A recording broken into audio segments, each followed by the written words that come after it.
Was the analysis of Wagner Construction's performance history?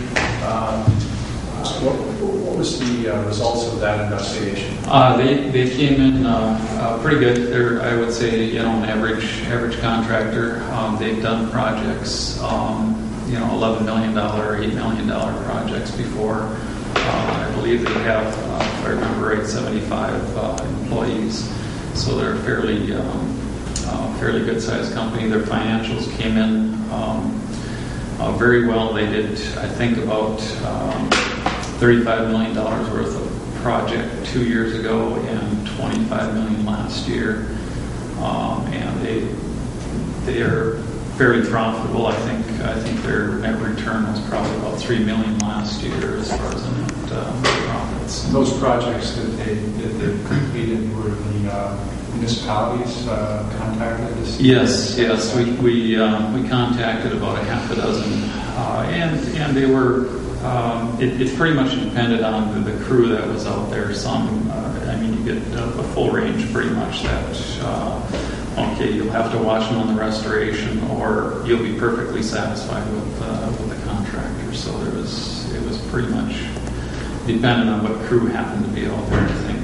Was there any discussion about change orders and things like that caused tension in the communities that they were doing the work? I hear about these change orders as kind of a way to right. Yeah, some contractors are kind of known for getting change orders as the project goes along. Nothing like that was mentioned with any of the owners that we had contacted. So. And the estimator, the bidder, Wagner Construction, did they have an in-house estimator that did this, or did they hire an outside estimator to do that? I believe he's an outside estimator. I'm not sure if he's a direct employee or not. He could be just hired strictly to do estimating for the company. I'm not entirely aware of that. In your history, has there ever been any bids where the estimator has made a serious underestimation and the builder himself has suffered because even though the builder may be a good builder, may be reputable, but the estimator leaves them kind of in a difficult position? It's been known to happen where they seriously there might be like a 25% difference between the next bidder up, and the contractor he's going to try to make that up somewhere along the line. Typically, sometimes they just bite it and do the project. So it's entirely dependent on the contractor and how they handle it. And obviously, they have bonding covering this work, and for that, bonding company is willing to bond them. That there must be some analysis that the bonding company does to see that the bid isn't grossly under what it should cost. Yeah, they definitely cover themselves because they don't obviously want to put out any cash if they don't have to. So. And they are bonded to ensure the project is complete. Absolutely. If there was something that came up unforeseen or something along those lines. Well, another thing we look at is, and it's just kind of gives you a feel how close they were to the next elevator. That's what I was looking here. So they're at 7.5 million. I think the SJ Lewis was 7.9. So again, you have two bidders that are so within 5%. Yeah. Okay. Which is pretty close from a contracting standpoint on a project this size. So it just gives you a feel that both those contractors really hit this project hard as far as the bids go, which is good for us. But again, one wasn't skewed way off left field, and the rest of them were, somewhere else. You had two, reputable contractors that were pretty close together. Okay. Who was the second bid? SJ Lewis. SJ Lewis all the time. So. And where is SJ Lewis from you? Boy, I thought he was out of Minnesota. Okay. Not that it matters.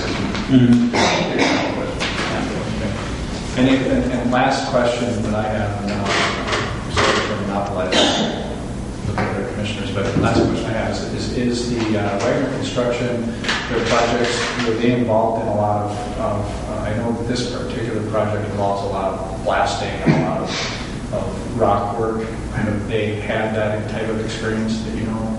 That I'm not aware of. They subcontract out the blasting. Yeah, there's really only, I believe, 2 primary blasters that handle the Wisconsin, Michigan area up here, and so I'm trying to think which one they use. I believe there's one out. It's out of I believe Northern Illinois. I think is contracted to use for blasting.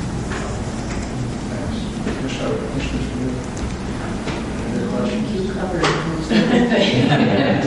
I just have 2 quick questions. One, I know it's a little tough right now with winter and other variables, but completion date for the contractor, do you have when substantial completion would be estimated for phase 2?